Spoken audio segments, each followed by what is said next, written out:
somebody else? Oh no, I guess it's only been 3 of us for a while. Isn't it? No, well, Isaac's back and forth, Oh yeah, Isaac's back and forth.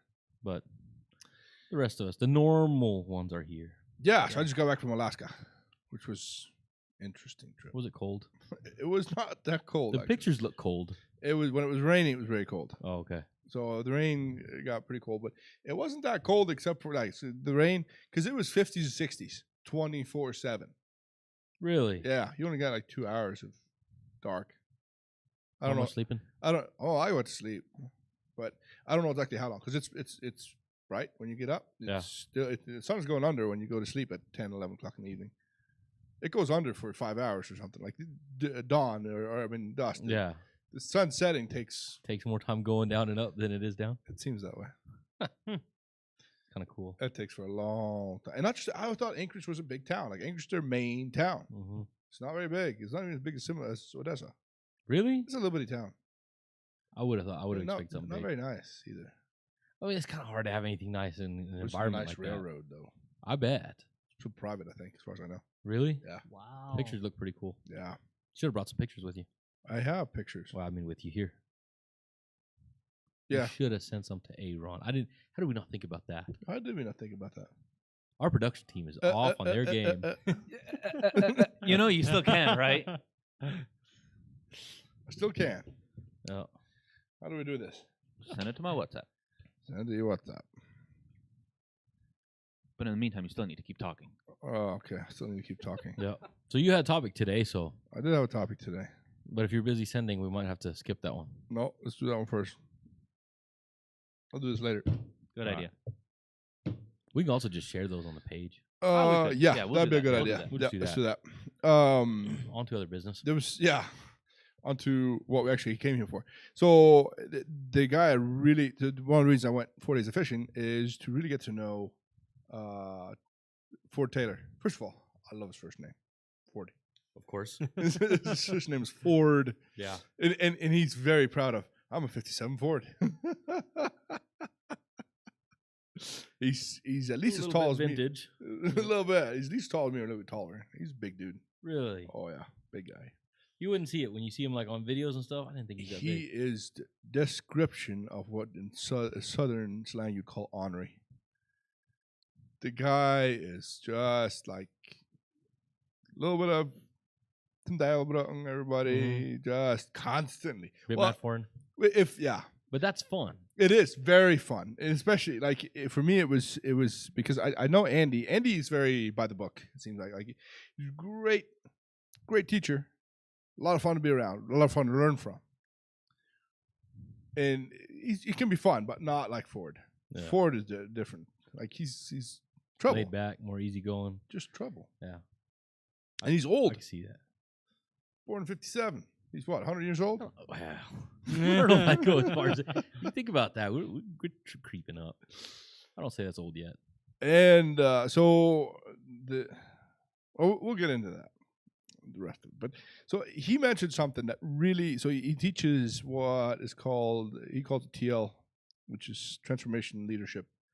If you Google transformation leadership for Taylor, you can find his website. And it's all, he has 2 websites. One that's basically secular.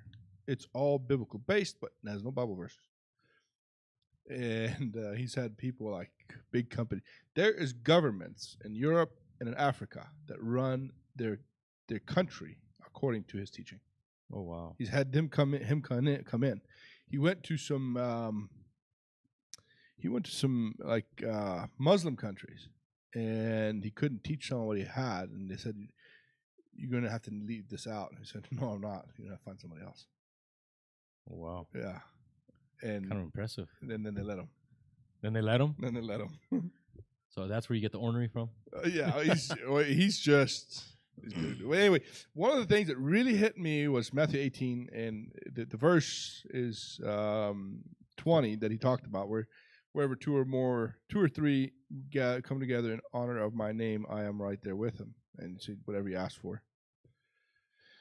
I think that's what it says somewhere, but it's But we looked at it wrong. yeah, it's always preached as if you get together, ask for whatever you want, the Father will give it to you. Yep. That's not actually the context. If you start with the context in verse 15, which we really should read since we have the context here. I'll first probably start in a New American. It's probably just easier. Now, if your brother sins, go and show him his fault in private. If he listens to you, you have gained your brother. But if he does not listen to you, take one or more with you, so that one, which even that, it's, if you think about the context, it means one or more brother, not some guy that's just going to be on your side. Yeah. It's for the truth to come out, right? So it's got to stay neutral. It has to be yes, fair. it has to be so. Yeah, exactly. Somebody neutral. That's a very good way to put it. So that on the testimony of 2 or 3 witnesses, every matter may be confirmed. And if he refuses to listen to them, tell it to the church. And it's also not the church, it's like the body of believers, the people that you're with. Like for us to be the shop. He does. So with his teaching, he does that. He teaches how you do that. This everybody gets together and you write down how you want to be treated and what are things that if they're violated, if whoever violates them doesn't correct them, they walk. It's they sign a contract. They voluntarily leave if they violate it and do not agree to fix what they violated. Really? So you never have to fire anybody. They agreed to quit. I like and dislike that. I like it if you can get people that are actually on the same level. That's what he said. This You only risk works. some real snowflakey crap right there. True, but this only that's the thing. It only works if your whole team is on board. That's what he said. Like he said, the companies he's used this on had 100% success rate if the whole team is on board. And so if we go on, Okay. and if he refuses to listen to What verse? 17, 17. and if he refuses to listen to them, tell it to the church. And if he refuses to listen, even to which in this case, like the way he does his teaching is you go tell the upper manager, which would be me or you. Mm-hmm. And if and if he refuses to listen even to the church, he is to you as a Gentile and a tax collector, which would be somebody that doesn't work for us anymore. Truly I say to you, whatever you bind on earth shall have been bound in heaven. Whatever you loose on earth shall have been loosed in heaven. Again, I say to you that if 2 or 3 agree on earth about anything that they may ask, it shall be done for them by the Father who is in heaven. So I guess it's verse 19 really, but it's about restoring relationships, asking the Father about restoring relationships. That's the context of it, not whatever you want. I want a new Ferrari. Get my friend to come and pray with me. Hey, but it doesn't say you can't. It doesn't say you I mean, can't. like, but this we've context had is this not conversation. that. I'm not pro that. I don't think that is right, but it doesn't say. No, that's true. But this context is not Yeah. that. And this is No. the verse that's also often preached. If you have something, get a brother, pray for Well, it. anytime we look at where people so quickly judge a prophet preacher, that's one of their go-to verses. I mean, you ever thought about that? Where 2 or more gather in my name. It's one of the big ones. Where 2 or more gather in my name, pray. You know, it's always going to happen. And the thing is, it doesn't say that that's not going to happen, but it's kind of taking advantage of the situation. I think in a lot of ways you can do that by yourself because he says you already know what you need. Yeah, what he you, knows what he you knows want. He what knows your your heart needs. desires, He knows yeah. your heart's desires. Yeah. So I don't think you need 2 or 3. No, in that situation, I agree. But I would like to see this a little more, I guess, in depth. Than it doesn't quite ring to me the way it obviously does to you. I get what you're saying, Made and a I lot get of the, sense to me. I get the outline of it. But It's to very tie good. those two together, you know, when you read it, when you read 19, which I've got it in the New King James, but 19, again I say to you that if two of you agree on earth concerning anything that they ask, it will be done for them by my Father in heaven. So we tie that into where your brother sinned against you, and it does say in verse in 15, moreover, if your brother sins against you, you go and tell his faults between you and him alone. If he hears you, then you have gained your brother. And then 16, but if he will not hear you, take with you 1 or 2 more. By the mouth of 2 or 3 witnesses, every word may be established. So I'm assuming that's kind of where we're tying the context of where 2 or more. Yeah, this whole thing is the context is not shifted from that. Okay. Because this is all in red. Jesus said these things. he said that. And he has not changed what he's talking about to another context. Okay. So how come then the way that it's worded, they don't really tie 100% together? They do. How? Well, you look at 19 again. Well, that's what I'm I doing. give you an eternal truth. That's what this is Amplified says. Again, I tell you the eternal truth. If two of you agree to ask God for something in a symphony of prayer, my heavenly Father will do it for you. It is in that same. He's not gone to a different subject. Okay. We're still on the subject of asking your brother that might have sinned against you. So you're thinking the whole thing is basically based on relationships. Yes. Because think about this: if Jesus is preaching, he has not changed from. I agree. I just so often think that a lot of times we've lost something, and not in the context, but in translation. Well, so which really, that's why I like the New American. And the New American is very close to original. That's what I tend to always carry. Yeah. And then, the Passion helps explain some of that too. Yeah. Well, I kind of like the concept too, because especially as you grow in Christ, your relationships change. True. One more, before we go to that, one more thing. If you go to 21, that's what I was actually going through. Yep. So it does show that he's still staying in that. And the thing is, I'm not really that I'm saying I'm disagreeing with you. I'm seeing kind of a hard time to make those two really line up. That's why I say sometimes I feel like we lose stuff in translation. We do. A lot of, especially in the way it's preached in the church. Well, not just that, but even the way a lot of this is translated, and just flat out translated. Because if you do it like you just said, going to 21, but if you do it in the Amplified, let's see, and start at 19 with 19, 20, 21. Again, I tell you, if two of you on earth agree, harmonize together, make a symphony together about whatever, anything and everything they may ask, it will come to pass and be done for them by my Father in heaven. For wherever 2 or 3 are gathered, drawn together as my followers, in my name, there I am in the midst of them. Then Peter came up to him and said, Lord, how many times may my brother sin against me?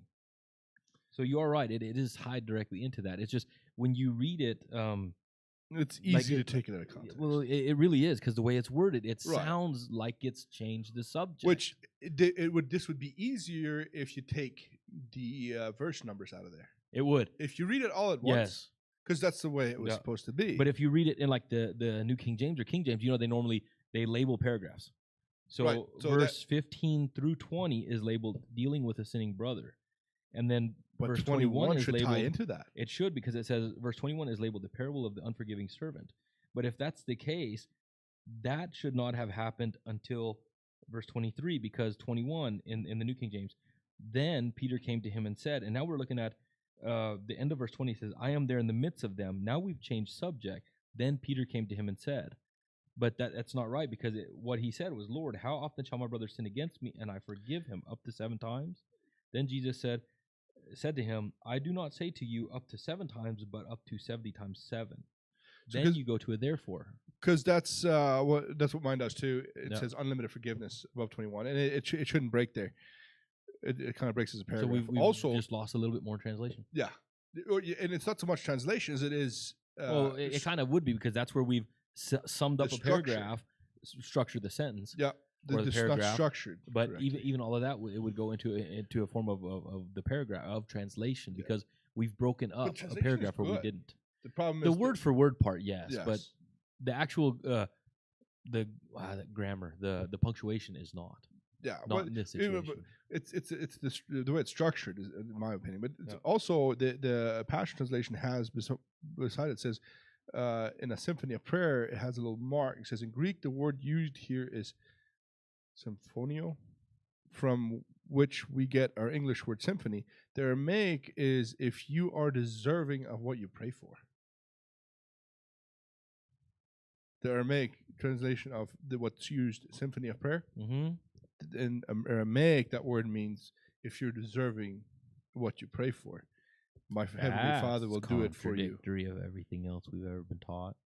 That's what it says. Well, I say that it fits right in with what we're taught as kids. Like Because what it's in, so the Passion Translation is not a Bible because it's a translation to Yeah, explain. it's basically a story version of it. Yeah. So, and it says the implication is that God will not give you what you are not yet ready for, just as an earthly father would not give his 8-year-old a car to drive.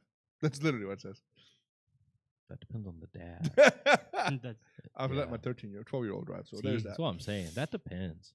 But This no, is but an eyes of the beholder moment. But see, even that, so that I can what it goes to is she was ready at 12 to drive somewhat already to learn. to learn. Not every kid is. Doesn't- Joshua's yeah. 16 and he won't drive. I would let him. I know. can't say nothing. I was driving really young too. I would, yeah. No. I don't know. I if was Leah ready. will, I only almost wrecked once. but almost. I had a lot of wrecks, a lot of them. But me, that really hit me. Like how different, because it is. The thing is, it is taught that way. Almost everybody. Well, and you're right. And I think part of the reason it's so hard to look at that now is there's a lot of drilled in that you have Oh, to yeah. Yeah. break. A lot of teaching has to be. You can't unteach, but now it's a lot of tradition has to be broken. Yeah. Exactly. Yeah. Somebody should get me water. I'm getting dry over here. All this preaching. You were going to say about changing relationships. So, I would really like the concept that you two spoke of, because it's like you personally, when you grow in Christ, your relationships change. And me, you two know, I found out that a lot less people really want to spend time with me. And they're like, well, hell, because I know that he's always going to talk about God. No. And so it's like if you make that the absolute goal of your business, I feel it's like it will still naturally root out the bad things. That they will naturally leave if you go by that concept. So I have a theory on what you just said. Like I believe, and this could also just be different strokes, different folks, kind of a thing. Mhm. I don't know if I talk about God a whole lot. It's more of which it's in general. I know there's a lot more people that don't do it like I do. I try to teach more by living than I do by words. Yeah. Because I mean, but at the end of the day, most of the people, like a lot of the people I talk to, we still end up in some kind of conversation. Like that really, I guess in some ways got confirmed to me when the first time when I went to first time I went to Heaven and Business. That's where I met Ford. And I told my wife on the way home, I said, he broke my mind. I had to put it back together because of politics. The way he looked at politics was so different. And I finally seen how he's the guy that kind of opened my eyes. Like, we're just leftists and conservatives. We're just throwing things at each other. The conservatives, we're using truth, but we're using truth as a blunt object, and it's not getting anywhere. Well, it's basically like a lot of what we call modern day Christians, taking the Bible and throwing facts at each other, but not living them. Yeah, exactly. Yeah. And you don't get anywhere with that. And so that's I finally seen that. And when I left, I didn't know how to do it better. I've slowly learned, but when I left, I'm like, there has to be a better way how we can talk to somebody that doesn't have our views and figure out, because there's no way that everything that no matter what leftist you talk to, like, well, the guy that I know from Austin. Oh, what's his name? I don't know. I forget. He's a black guy. Good dude. We've gotten some heated arguments. We used to get in some heated arguments. After I came back from there, Oh, I know who you're talking about. Yeah. they wouldn't get heated anymore because I would just quit. And because it just my desire, because there's a saying that Ford uses, is very good. He says, once you can let go the desire of being right without getting rid of the truth, something like that, you will find that you can talk to more people, or you can be more effective. And I realized that, like, I had a desire to be right, and I was right. I mean, as far as the facts were concerned, But that's just like the Bible. It is right, but he uses thing as a blunt object. People are not gonna. Not all people. Well, it's even like we were just talking about this verse right here. How taken out of context it is. It's right. It is right. We made it wrong. Yeah, you could. Yeah, taking that context, and it's. I don't think it's intentional. It's really Well, the verses. Yeah, it's If not you- intentional anymore. There's no way to know how it was started or why it was originally used in that context. But Because if you look at the verses, it's clearly you can clearly do that. But if you take the verse numbers out, now it's just, and especially if you go to 21, later Peter approached him, meaning they're still on the same thing after he's done preaching and they're alone somewhere. because he's sitting there thinking about it. Yes, he's thinking about it after he's done preaching. They're walking away, whatever. And he goes to Peter, approaches him, and said, "How many times do I have to forgive my fellow believer who keeps offending me?" 7. He said, "Say 7 times." And then he goes into a parable after that. And then even paragraphs are not. They weren't in there. Yeah. That's something that he really pushed. Which, like I said, I don't want to sit here and talk about some other guys' work. I want to more apply it to my life. But I thought this one was really good. Yeah. And I want to.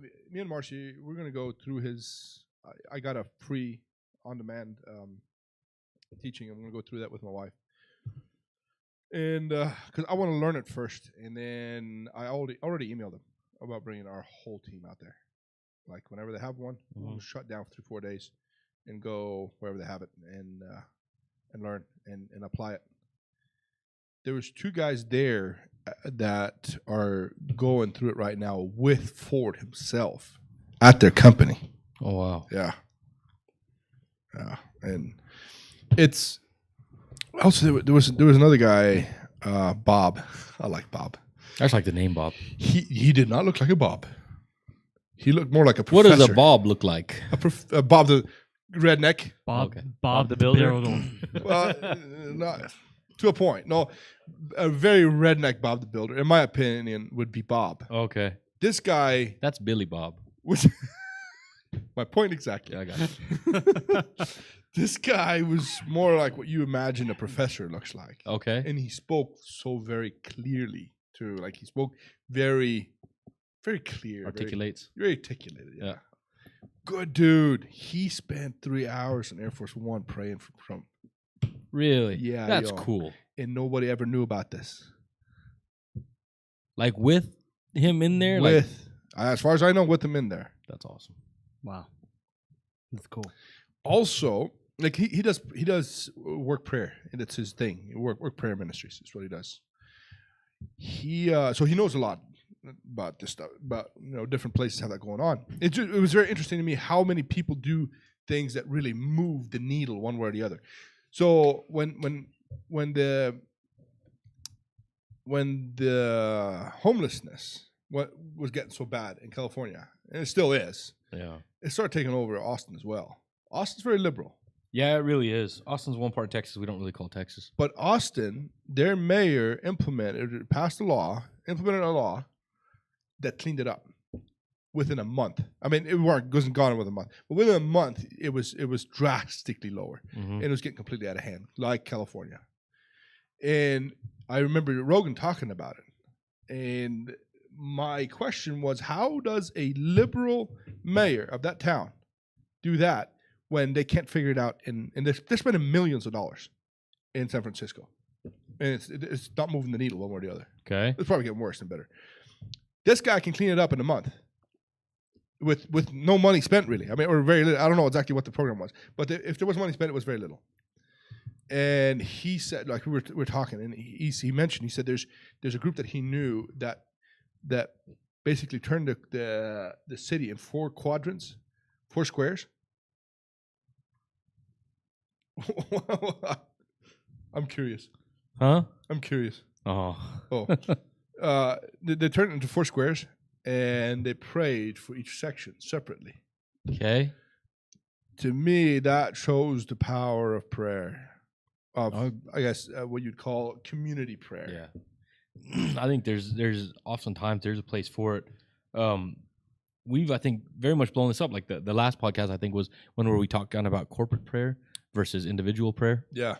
I was listening to something that Pastor John Kilpatrick said today. He was it's an older sermon. I don't even know. I randomly had him playing in the office, but he talks about a group of women in a church, and he says the church, he says the town, everything. I didn't pay that much attention to the little details of that, but they had kind of a call out group that would go around and I guess help other members of the church or even previous members of the church.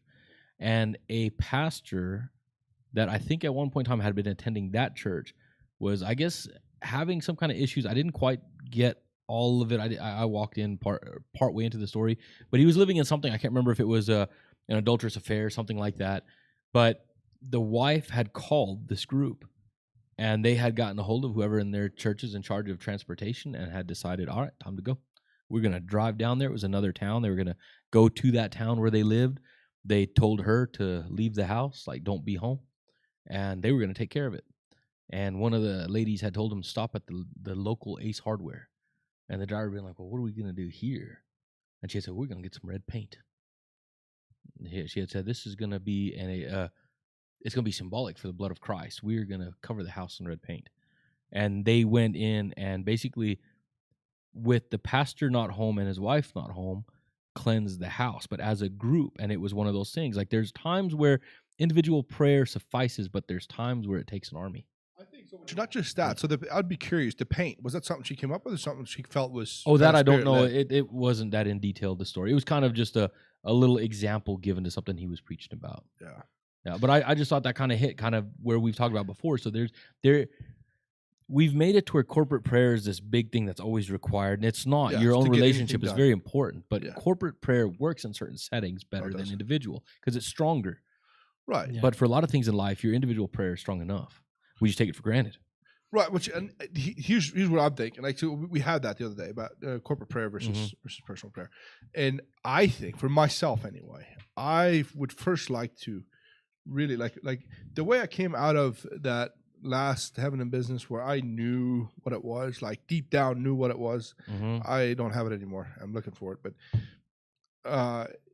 I think if we find that first, your corporate prayer, and then come together with believers like that really have an idea what prayer means in the first place, or what it can do in the first place, like you really heart deep down know, then your prayer can be so much more effective. So I think I lost you there. So find it in corporate prayer. Find it by individual yourself first. Yeah. Okay. Yeah, that makes I sense. believe. You said corporate, and I was sitting here thinking. Oh yeah, I might have said Okay. that. But yeah, Yeah, find it by I get what yourself you're first, saying now. because I think And that's, it is. that's the whole closet idea. Yeah. Work on your own relationship first. Because the corporate prayer is not so much a requirement. The closet thing is. It says Yeah. go in the Oh, yeah. closet by yourself. So I think that's where you start. But I think even this, where two or more gather in my name, it applies to this too. Even though, like we said, it's been taken out of context, but it does still apply to this, where two True. or more gather. That corporate prayer thing does affect. Absolutely. But it's not. It's just that we've used it and said that's all it is, and that we've really ruined what it really says there.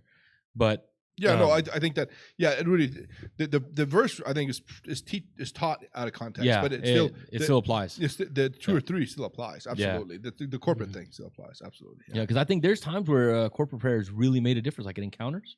Oh yeah, Some of that corporate prayer is really important. Oh yeah. So we can never take it for granted. But at the same time, we should really not take our individual relationships for granted, which is something that we've so often done. Yeah. Well, and I think, people tend to overcomplicate things. And what's one of the things that I'm like, you've got to think about is the devil, it says, is armies. And an army is set up how? You've got platoons, you've got squads, and all of that. And that same thing applies to the spiritual realm. Me, it's like what's in. I used to live in western Kansas. I used to hate to drive to Dodge. There is a deep Masonic stronghold in that town. I get just this deep dark,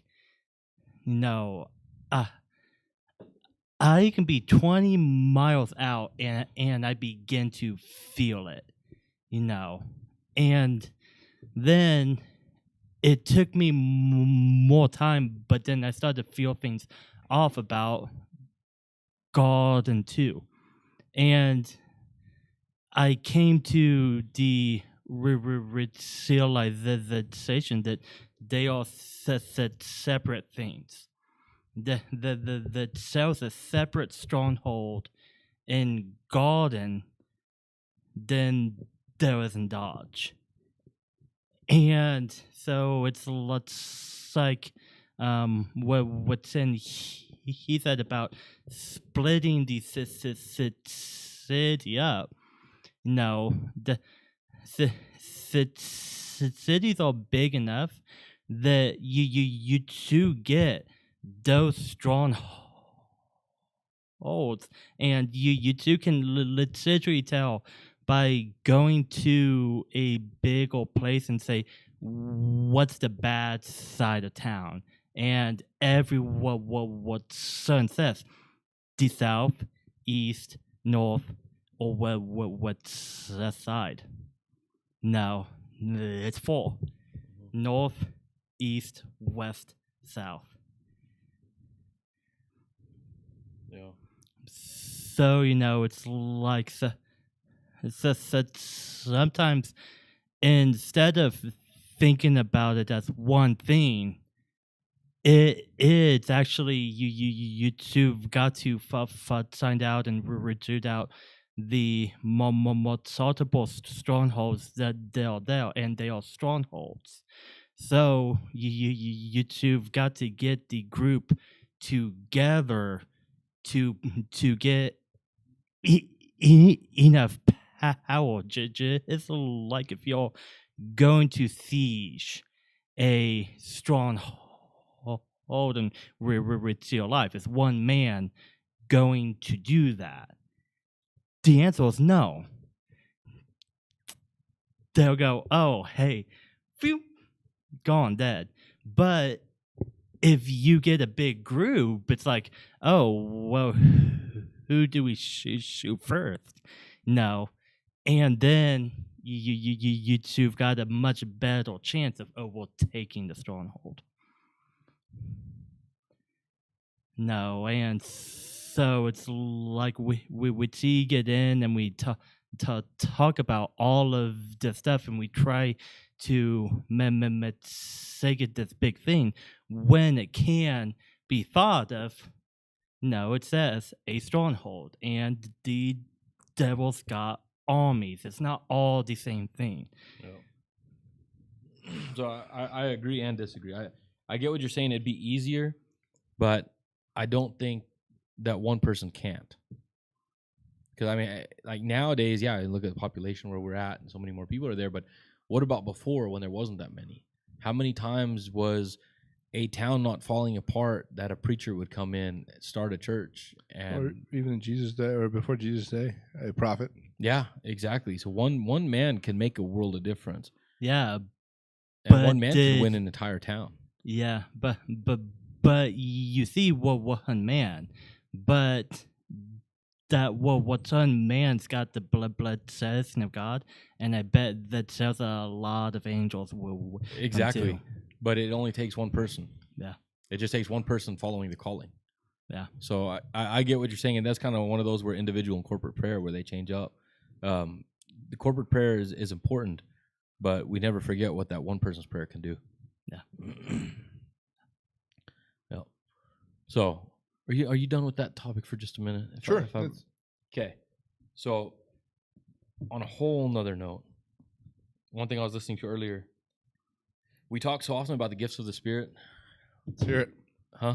Let's hear it. Okay. And it is a question. This is something. It's a question Okay. from me too. Well, we wanted to quit a little bit earlier today, so maybe we discuss this and call it a day, or see where it goes. Maybe we can finish it here. Yeah, we could go into it, and like I said, we can even leave this for next week. But there's kind of question. So when we talk about the gifts of the Spirit, we say that all people can lay hands on and heal. Correct? All people can speak in tongues. I think so. You think so? So many times we've talked about it, and isn't that what we've always come to the conclusion? I always assumed that. Yeah. Have we ever looked for it? No. Read 1 Corinthians 12:28. 1 Corinthians 12. And this might be a context thing too. This was a verse that was brought up earlier in something I was listening to, and I was kind of 12:8. curious about it. Yep.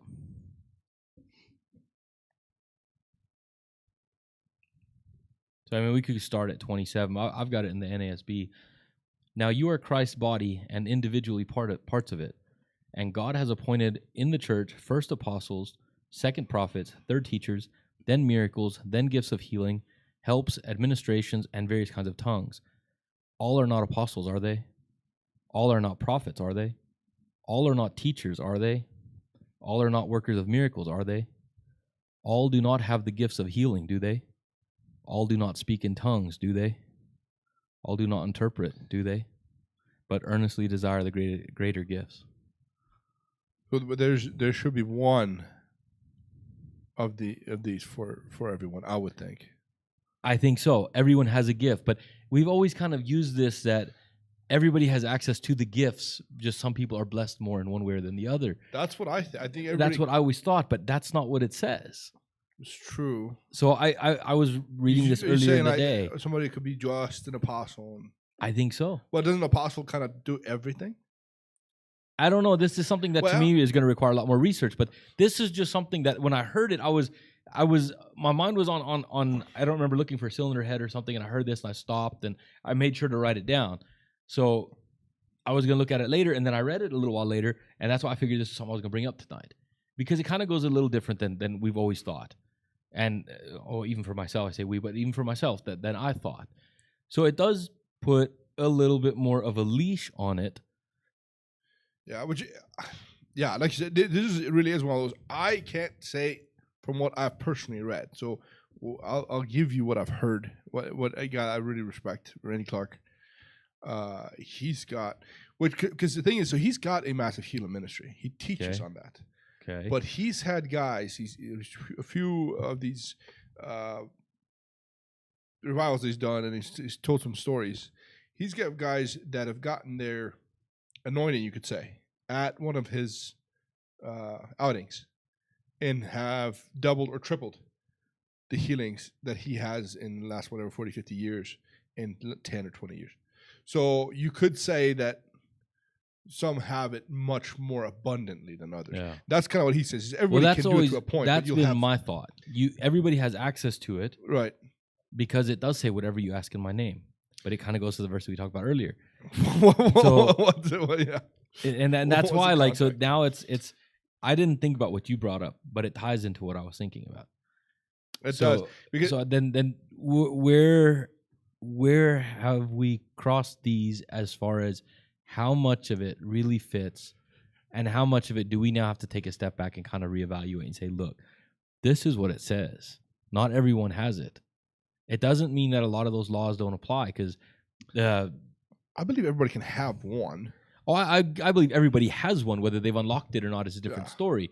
But as far as, so tongues is one of those that's so controversial, especially where we live. Yeah. Like, so let's use that one for an example. Do I think that everybody can speak in tongues? Yes, but I don't think we all do to the same extent. That kind of is one of those things. I think the relationship you have between you and God, when it talks about the Spirit will, come on, what's that verse? The Spirit will interpret for you. No, not that one. I've completely blanked out on it. But okay, something else. Where when you go into prayer and you don't know what to pray, the Spirit will go on your behalf and make utterances that you cannot understand. There you go. Like, that's what I always kind of translated that as, is when you don't have any words, you're just mumbling, you have nothing. So many times where we think, oh, it's just gibberish. It's not, because he understands what we don't. But this to me is a kind of corporate situation where you go to a church and everybody's praying in tongues, and you got 40, 50 people on this side, and you got a bunch of people on this side, and everybody's praying in tongues. How many of them are sincere? How many of them think they are? How many of them are faking it in order to fit in? And when you read why this, is it necessary in corporate? It's not. I don't think it is either. I don't think it is. I mean, I think it's more personal. There's a lot of people that. Opinion. Well, the thing is, I think this says it. I think. Is oh, there somebody? Yeah, you're right, because it says some of the different gifts. So where you going with this is you're thinking that there could be one or two or three in the church, possibly. Well, not everyone. Maybe a few in the church. It could be 25% of them for all we know. But I'm just saying, like, so many times where you see a preacher go up to heal, and so many times they're doubted, and it's hard to justify one way or the other, to say whether they actually have the gift of healing or not. But still, not everybody has it, Right. but some That's people what this do. says. And then the same thing with apostles. So many people go out and call themselves, like, you go to YouTube, how many apostles are on there? So, Same with prophets. do you Like, if you go through that entire list, the name of them, appointed in the church, first apostles, second prophets, third teachers, then miracles. So, miracle workers, yeah. well, I guess, but it just says miracles. But, then it goes, then the gifts of healing, then helps, then administration, and various kinds of tongues. Because the Passion says gifts of healing, gifts of revelation, knowledge, and gifts of leadership. So that's kind of the thing. So we look at a leadership. How far do we go in our church? You got your secretary, your treasurer, you got your preacher or your assistant pastor, youth pastor. You got your deacons, your bishops, your elders, whatever. But we always stop at head elder. Like, do we go any higher than that? Where in there is prophet, and then after prophet, yet apostle. It says first apostle, second prophet. None of our churches have either one. Not Mhm. not We a have- name. No, not in general, because if you go through and see what an apostle is, True. we don't do that. No, we don't. Because that's We've taken away the two most important positions in the church. the first ones that are mentioned. No. Yeah. Yeah, completely. And then the third. Who are the teachers? I would assume teachers would be the pastors, correct? Well, so in the New American Translation, I have this little thing like it's underlined. If you press on it, it'll give you a. Let me see what it says exactly. Give you a cross reference. The cross reference takes us to Ephesians 4:11, and he has appointed some with grace to be apostles, some with grace to be prophets, and some with grace to be evangelists, and some with grace to be pastors. So the way I would see it would be evangelists some and degrees with pastors teachers. are the administrations and And- teachers. In Ephesians, it has all three of them separate: evangelists, pastors, and teachers. So are you saying we shouldn't have pastors or evangelists in churches at all? I think teachers are That- something. I that's a think teachers is far what we're stretch, but doing. yeah. Maybe. It could be. But like Is it- what's getting to me about it is we look at the hierarchy of what we have Right. and we see it fail so much. Like, True. not everywhere. There's places it works. But what can we do about it? It's right in front of you. That's How kind of would what you I'm getting. fix it? If I say how to fix it, I'm gonna be in trouble. Let's hear it. Tear it down. Tear Like it that's a bad way to think about it. And I don't mean No, I tear agree. the churches down, Actually, I but have no problem with that. we have no problem with tearing it down. we have idolized our hierarchy and made it law. I think you're right. And the thing is, we have done what Paul said not to do. If any man preaches to you a different gospel than we preach, Shit. You tied that one together well. Yeah. without Yeah. any studying. Yeah. I thought you were going to say, and there's no numbers for verses, so they're all in the same context. I did use a little bit. No, but the way you're talking about yeah, it. no, but like this is just one of those things that's been hitting me a lot. Like I've been thinking about it a lot on the church, how much what we see here versus what we see in real life. I never thought about it. That is very, very good point. Very solid point. Especially, I had never thought about it. Prophets, evangelists, pastors, and teachers all are all listed separately in Ephesians 4:11, and this is the New American Standard. It's I'll not. write It's that not down. even the Passion Translation. Ephesians 4:11. Yeah. That's something I'm gonna add to my notes so I can go through that.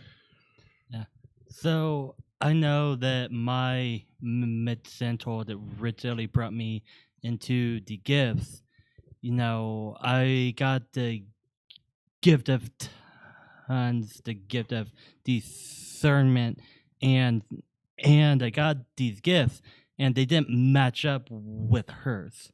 She does not speak in tongues, but she can interpret dreams, and I can't.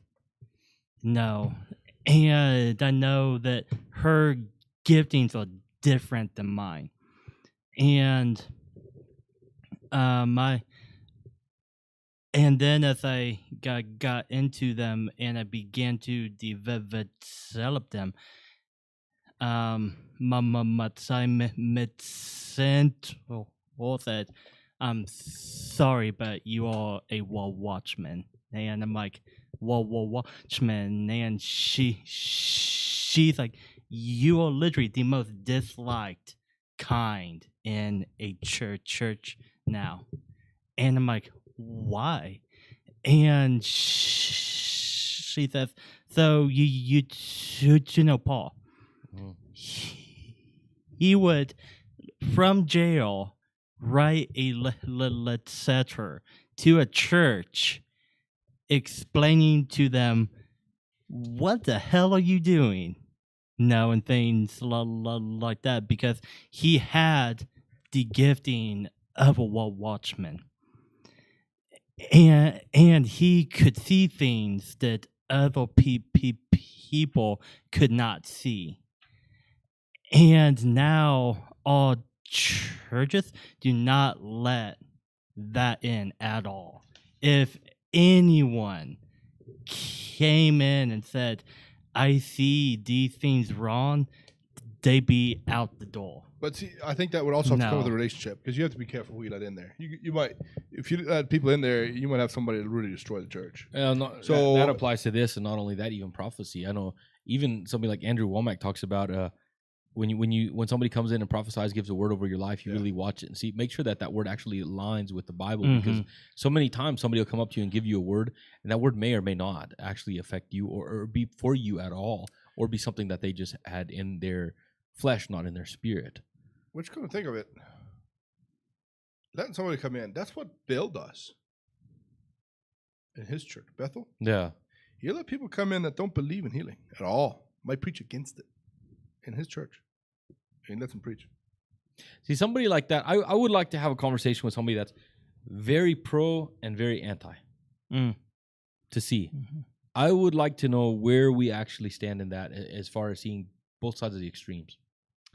Because to put that to the verses here in 1 Corinthians, to say that not everyone can do it, to hear somebody that thinks everybody can do it and somebody that thinks nobody can do it. Because here's I'm kind of going back now a little bit, but I did receive tongues, but I can't say I've used them much. I don't have much use for them yet. I don't in public. I mean, in general. Really? I haven't recently, or I guess it's been a good little while thinking back on it now. Like, I didn't really give it much thought. I used to a little more. But your 10 millimeter, you use a lot.